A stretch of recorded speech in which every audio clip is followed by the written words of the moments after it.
Yeah, good morning, everybody. Let me just start today's class. Today happens to be the 28th class, and we are discussing JavaScript in the third module.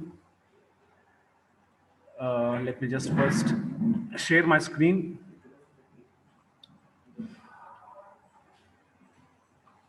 Okay, so very quickly, I'll just revise what we have done in the last few classes so that things become easy. I'll just very quickly revise from the beginning what we have done. This is the syllabus. So you all know that we have finished module 1, in which we have studied what is HTML. First of all, we have seen what is the meaning of a client and a server. Client is somebody who requests for some resources. Server is somebody who responds by sending these resources. What are these resources? These resources are nothing but some documents which are actually created by the developers and kept on the server, and the client can request it. Two types of documents are there: static documents and dynamic documents. Static are those which are directly sent to the client's machine. Dynamic are those which gets executed on the server first, and the result of that is sent to the client's machine. And then we understood what is the meaning of HTML. HTML is one way of designing your web pages. HTML is hypertext markup language, in which we studied how to design web pages using tags. And then later we saw different types of tags available in HTML, how to produce headings, how to place table forms, and then we studied different types of text-based tags and all that. Then later on we started understanding what is the meaning of CSS. CSS is a way to make your web pages more attractive by writing styles, defining styles at different locations. And then we understood what is the box model. Then we started with the second module, in which we understood what are tables. Then we understood what are forms, how to place tables, how to style tables. Okay, then we saw what is the meaning of a form, different attributes of the form. Then we studied what are the different elements of the form. Uh, and then this advanced CSS we did not do till micro formats we stopped. Then we started with the third module, that is JavaScript. In JavaScript, we learned that JavaScript is a scripting language which is used for executing client-side scripts. The browser is capable of reading JavaScript. JavaScript is written between HTML tags, and then this JavaScript executes on the client's machine, on the browser. Why do we need to execute this? We need to execute JavaScript on the client machine to do a lot of things. One of the most useful, one of the most commonly used purpose of JavaScript is that it is used for doing client-side validation. We validate the data before we send it to the server. Then in JavaScript, we understood the syntax of JavaScript, how to declare variables, the operators, conditional statements, loop functions, everything we saw. And then after studying the syntax of JavaScript, we understood what is a document object model. Document object model is a way to access elements of the HTML document, and then maybe change the content of these HTML documents. Then we started in the last class with JavaScript events, and we studied what is an event. An event is something which is triggered when the user performs some action. Different types of events are there, and then with every event what we write is an event handler. We write something called as an event handler. We saw some examples of that in the last class. So we have finished with JavaScript events. I will very quickly revise that what we have done, and today we will be starting with forms. We will be starting with forms, and we will be finishing with forms. And then today, if possible, we will be starting with introduction to server-side development with PHP. This is what we will be doing today. Okay, so I'll just close the syllabus. Now let me go back to the textbook. Yeah, this is what we studied in the last class. What is a JavaScript event? I told you event is something which gets triggered depending upon user action. How do you write events? You write events in the inline approach. There are two different ways of handling events. One is called as the inline event handler approach, where you write the code of JavaScript in the tag itself. In the tag itself, you write the code that should get executed when a particular event occurs. This is called as inline event handler.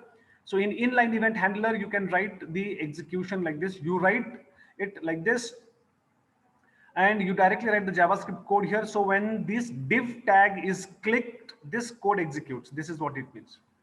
And if, let us say, the code is very big, then you can write that entire code into a function of JavaScript, and then here you can specify the name of the JavaScript function, which is over here. You can say that you can say that input type is equal to submit. On click, call the function validate. So there must be a function written called as validate in JavaScript, and that function of JavaScript, which contains a lot of code of JavaScript, executes when the submit button is clicked. So this is an example of inline only. This is called as inline event handler approach. The second approach is listener approach, where you actually take an object of you take an object of a HTML element into JavaScript, and then you associate an event with that object. Now, greeting box is which object? It is the div tag. There is, let us say in the HTML there is a div tag. Okay, you can see here on the top. I have this HTML here, and you can see that the div tag has got an ID called as example. Okay, has got an ID called as example. Let us say this is not there. Okay, only div ID's example is there. In JavaScript, I want to attach one event to it. Then what I do is first I declare a variable called as greeting box, some name I use, and then document.get element by ID, and then I write example1. Example1 is the ID of the div tag. So now greeting box is an object which is pointing to the div tag. So now this object dot on click is equals to, you write some JavaScript here. What you have done is you have associated some JavaScript code which will be executed when the greeting box div tag is clicked. This is what you have done through JavaScript. First, you directly wrote it into the tag only, but now you're doing it through JavaScript. You are associating an event with an element and then writing the JavaScript code here. Okay, so I hope this is clear. We have done this in the last class. Then later on we went further and we understood the different types of events. Event types, we have the mouse events, we have keyboard events, then we have frame events, then we have form events. Different types of events are there. Which are the different types of mouse events? On click, on double click, on mouse down, on mouse up. So you can use these events to write your code. You can execute JavaScript whenever any of these events occur. You can write code like that. In the last class, I think I had shown you that example. If I go to the D drive, there is a folder called as web, and in here I think event example, I think this is the one. I'll open this with Sublime. Yeah, so you can see that I have written so many functions here. Okay, I've written so many functions here. You can see input type is equals to submit, name is equals to that, on click. Yeah, so you can see that there is an input type is equals to button, tag is there, type is equals to button, and then when that button is clicked, it calls the function do something. Okay, so I have something called as on click. So when the button is clicked, when this button is clicked, it calls the function do something. Where is the do something function? It is here, do something function. And you can see that there is input type is equals to text.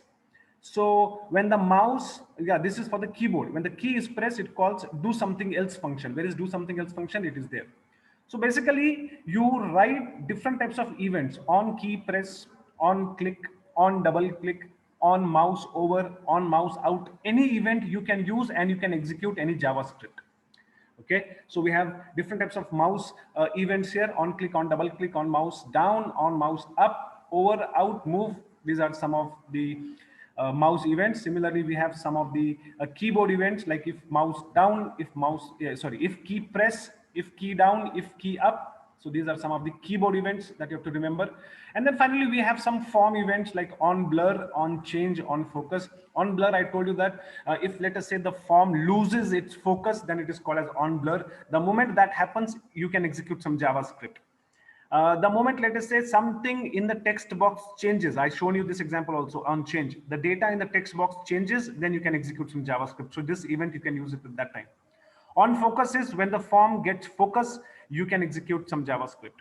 On reset means when the reset button is clicked. On submit means when the submit button is clicked, you can execute some JavaScript. So these are some of the form events. So please remember some of the form events. Form events are on blur, on focus, on reset, on submit, on change. Some of them you remember, 3-4 you remember from each. In the examination, they will ask you a question like that. Explain any 3 events associated with mouse, keyboard, and form. So you should be able to answer that. Similarly, we have some frame events like on board, on about, on abort, on error, on load, on unload. These are the events that trigger at the page level. At the page level, you want to execute some JavaScript when the page completely loads. So you have on load. When there is an error, you want to execute something. So on error is also there. So these are some of the window or frame events. Window or frame events. I showed you one example of on load also last time. Now coming to forms. Forms, you know what is the meaning of a form. Form is a way to receive input from the user. Form has got multiple form elements. They are also called as user controls, form controls, or form elements. Which are the different types of form elements? We have text box, we have radio button, we have checkbox, we have button, reset button, submit button, we have combo box. These are all form elements or user controls, through which the user can enter data into a web page. Forms is a way to enter data into the web page. Now, which are the different types of events associated with form? We have already studied on submit, on reset, on blur, on focus, on change. These are some of the events associated with form. Once we have studied this important thing, how do we start? If let us say I want to place a text box in my web page, I have to always first start with the form tag. I have to always start with the form tag. Then inside the form tag, I have to write input tag. Type is equals to text, will place a text box. Type is equals to password, will place a text box in which whatever you type will appear like a password. Stars will appear. Input type is equals to submit, will produce a submit button on the web page. Input type is equals to reset, will produce a reset button on the web page. Input type is equals to radio, will produce a radio button on the web page. Input type is equals to checkbox, will produce a checkbox on the web page, and so on. We have already studied the different types of controls, elements of form previously. But right now, I want you people to understand this very important tag here. Always, whenever you want to place an element of the form in the web page, start with the form tag. The form tag has got two very important attributes, the action attribute and the method attribute. ID attribute, name attribute of the form is important, not very much. Sometimes you may need it or sometimes you may not. So ID is not very important, but two very important attributes of the form tag are action and method. Now, please pay attention. This is important. If I have a form, on my web page, it means that I am placing it on the web page to receive some data from the user, either through a text box or through a combo box or through a password field or through a radio button or a checkbox or a date field. I am receiving data from the user. Only then I place the form tag. The form has got a very important attribute called as method first. And method is equals to always post or get. So method is equals to here what you write here is always post, or sometimes you write get. So what it means is the method attribute will always take one of the two values. Either it takes get as a value here, get, or you write post there. What does it mean when you write a post, and what does it mean when you write a get? Remember that whenever you write a get or a post, in both the cases, data goes from the client to the server only. When I click on the submit button of the form, data goes to the server only from the client. The only difference is that whether you write the post or the get, data goes to the server from the client is for sure, but the difference is that how the data goes to the server. If you have written get method here, if you have written method is equals to get, get, if you have written method is equals to get, data gets attached to the URL in the form of a query string and it goes to the server. Data gets attached to the URL in the form of a query string and then it goes to the server. If you have written get, if you have written post like this, POST, if you have written, data is attached to the header fields of the request and then it is sent to the server. The request now which goes to the server after you click on the submit button, your entire form data, whatever you have filled in the form, your name, your password, your age, your gender, all that gets attached to the header of the request and it goes to the server.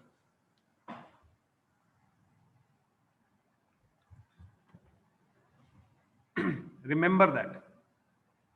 When the method is get, data is attached to the URL in the form of a query string and it goes to the server.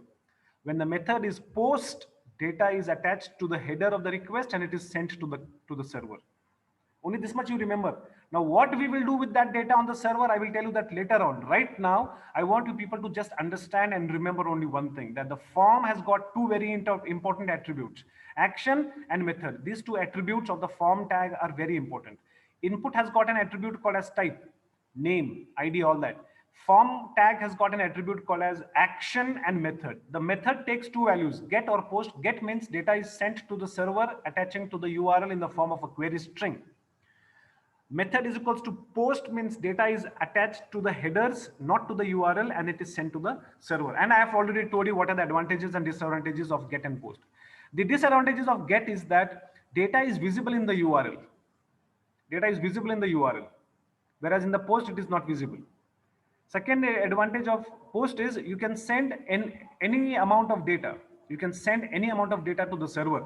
It can be any number of characters, bytes, any number. There is no limit. But when you send data using the get method, which gets attached to the URL, you can send only 1 kilobytes. 1 kilobytes means only 1000 characters you can send, not more than that.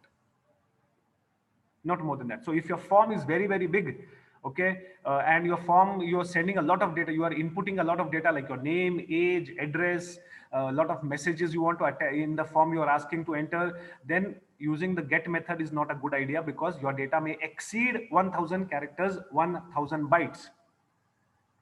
Okay, the first is the method is equals to post or get. You understood now the difference between get and post. Now action, very important. This is what I am explaining for you for the first time. What do we write in the action attribute? Very important. The action ACTION, the action attribute takes the value. If you look at this, what is the value that is assigned to the action attribute? It is some sort of a PHP file, because the extension is .php. Of course, this is a PHP file which you have written as a programmer and it is on the server. This file login.php is written on the server. You have to write it. That means we have to write this file. And when you assign it to the action attribute, it means that when this form is submitted, after the form is submitted, we are telling the server to give this form or give this data which is coming from the form to login.php file, to login.php file. In short, what I am trying to say is, when this form is submitted, the next file that the server has to execute is login.php. Now the programmer here has given the name to the PHP file as login. You can give any name here. It can be save.php, it can be process.php, it can be, you know, save to the log file.php. It can be any name, but the extension should be .php. If you are writing a PHP file, the extension should be PHP. In the scope of the syllabus of this subject, we are studying PHP, so all our server-side files will be saved with extension .php. The name of the file can be anything. The user here has written login.php. It can be anything but any file name. .php is the extension of the file, which is mandatory. So the file that we save on the server will have extension .php. The name can be anything. Whatever is the name of the file you have saved, that should be written here. If I've written a file here called as process.php, then I will write here in action attribute process.php. It means that in the action attribute, when the submit button is clicked, the next file that is executed on the server is process.php or login.php. In this case, it will execute login.php file on the server. The data that is submitted in the form, your name, password, your gender, your address, everything, whatever you have created the form for, all that data will be given to login.php. So now in login.php, I have to write the code to extract this data from the form, make connection to the database, and save the data into the database. That is what I have to do in this file, login.php. I have to do all that in login.php.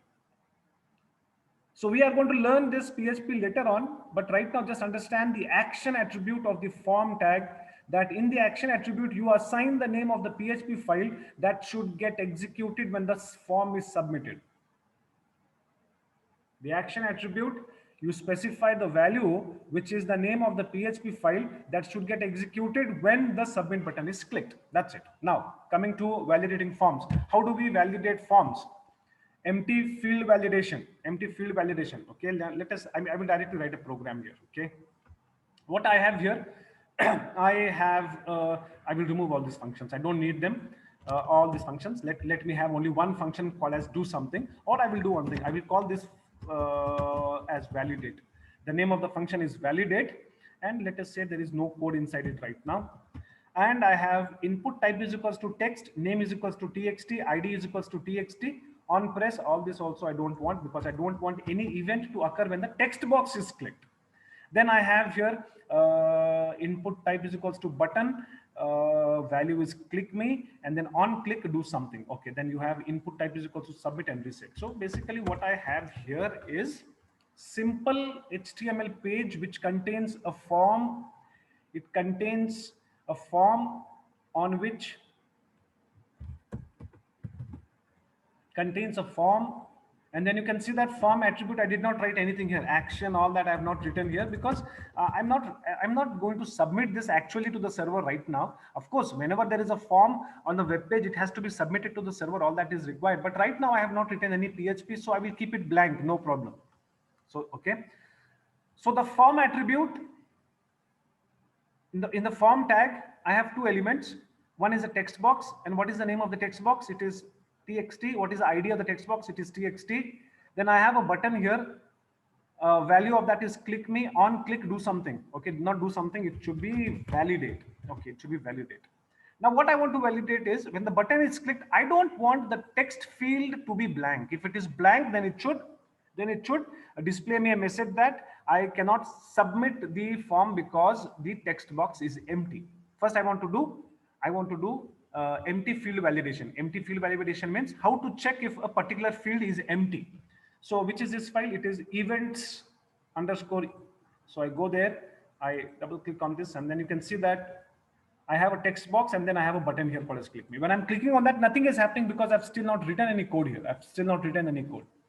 What I want to do is, if I enter something like this, whatever I want, if I click on that, it should display me a message that text field validated, everything okay, if I have entered something in the text box. But if the text box is empty, and if I clicked on the click me button, it should say please enter something in the text box. So basically that is how we do empty field validation. How do we do it? What is the name of the text box? What is the ID of the text box? It is txt. So I declare a variable here. First of all, take an object of this text field in JavaScript. So I write var t is the name of the object I want to give, and then I say t dot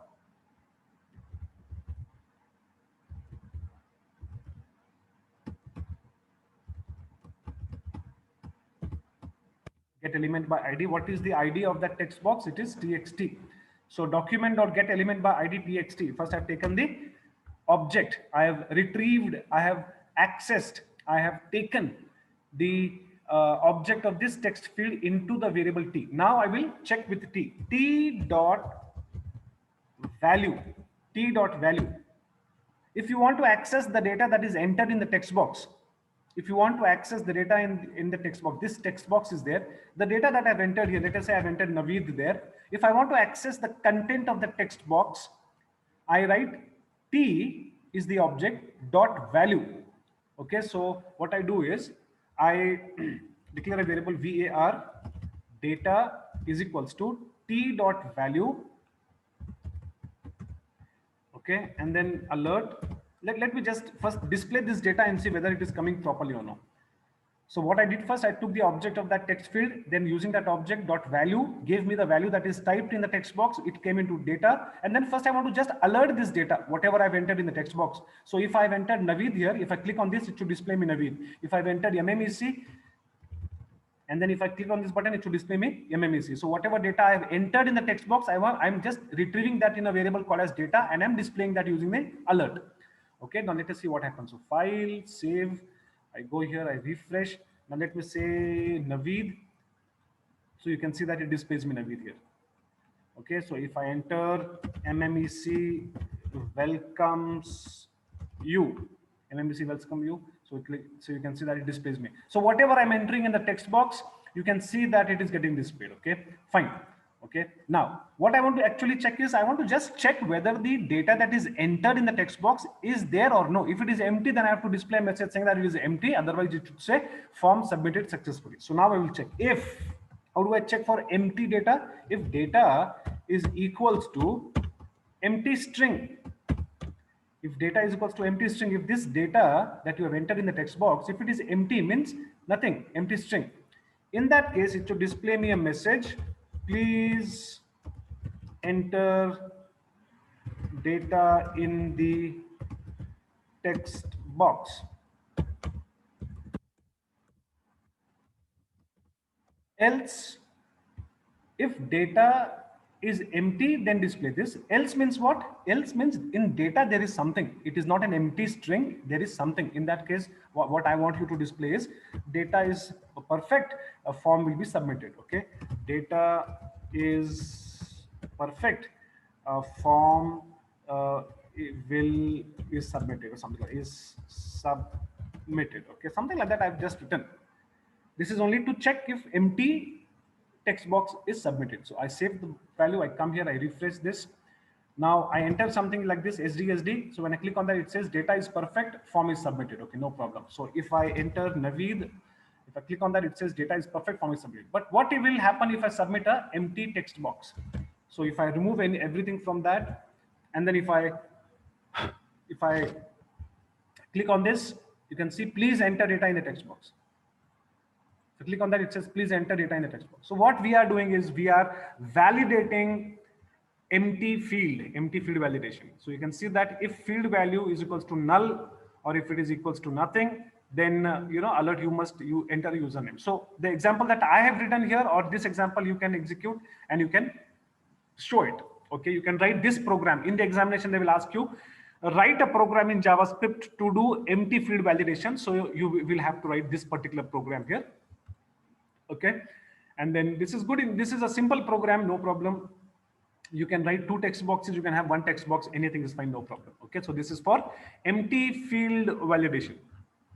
Similarly, we have number validation. What is the meaning of number validation? Number validation means if you have a text box in which you are supposed to enter only numbers, you have a text box placed on a form and you want the user to enter only numbers. If the user has entered all numbers in the text box, then it is valid. If the user has entered number plus some characters like ABCD, then it should display a message saying that this is not valid. Okay, it should say that this is not valid. How do we do that? We have a function here called as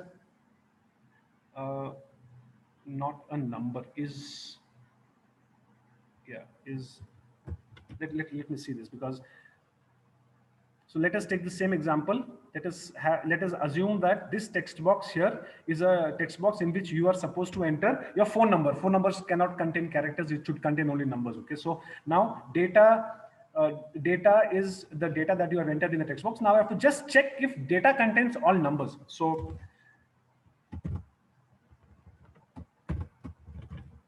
I just write this, if is not a number data. I don't know whether this will work even or no, but if data is not a number, so there is a built-in function called as is nan. Please enter, so please enter all numbers. Else what? Else means if it is a number, it means that it is a number. Then in that case, valid data. Okay, you have entered valid data. You have entered valid data. In case if data is not a number, then display please enter all numbers. You have entered. Otherwise, if all of them are numbers, then you have entered valid data. Okay, so let me see, just file, save this, refresh. So if I enter 1001 on numbers, so it should, you have entered valid data, it says. But in case if I have 100A1, okay, there is an A there. If I click on that, it should please enter all numbers. So you can see that, this is how we do validation for only numeric. So we can use this built-in function called as isNaN. If data is not a number, so isNaN stands for what? Is not a number. So the name of the function is isNaN. This is the syntax of using it. If data is not a number, then display please enter all numbers, and then else alert you have entered valid data. So this is an example for, so if I enter some characters and all that, so it displays me please enter all numbers. Okay, I say okay, then if I enter all numbers, then it will say you have entered valid data. So I hope you understood how are we doing this validation in JavaScript. When the button is clicked, it is calling the function validate, and in the validate, we are extracting the object of this txt field, and we are extracting the value that is entered in the txt field, and we are checking if that data is not a number. If so, then you display a message like this. So this is an example for finding out whether the entered data is a valid number or no. Finally, submitting forms. How do we submit a form is we take an object of the form, and then finally we do form.submit. We do form.submit. So if everything is fine, what is the name of this? What is the name of this form here? I'll say ID is equals to F1. Okay, I write ID is equals to F1. So the form has got an ID called as F1. And if please enter all numbers. And if everything is fine, then I would want to I want to submit this form. How to submit this form? We do it like this.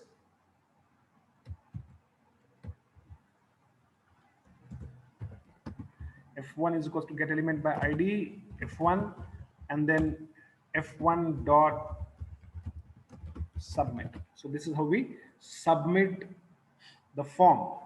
Finally, if everything is okay, then we submit the form. So you can see this example. I refresh this. If there is a problem, then it will not submit the form. Please enter all numbers, it says. But if I enter all numbers, then it will, you have entered all details, and then it submits the form. It actually goes, but since we have not written the action attribute, we have not written the action attribute in the form tag, we have not written the method attribute in the form tag, that's why it is not going to the server and all that. For that, we have to do a lot of different things. I will explain to you that later on. But right now, I hope you understood how to submit the form. First of all, we have taken an object of the form, and then using that object F1.submit we have done, so it submits the form. So this is the end of this chapter. Anyhow, there is only 6 minutes remaining. I will stop here. There is no chance that I can start with PHP today. I will start with PHP in the next class. I will start it in the next class. I will see. It is important for me to finish this PHP. I have to start with PHP before the internals. Internals are on 26th. Internals are on, that's right, on 26th. So we have some time before that. I have to start with PHP, and even PHP is there for the syllabus. Okay, don't worry. I will give you the assignment questions, and then you all know that I will set the question paper from those questions only. Okay, so we will stop here, all of you. If you have any doubts, you can ask me, because we still have 5 minutes left.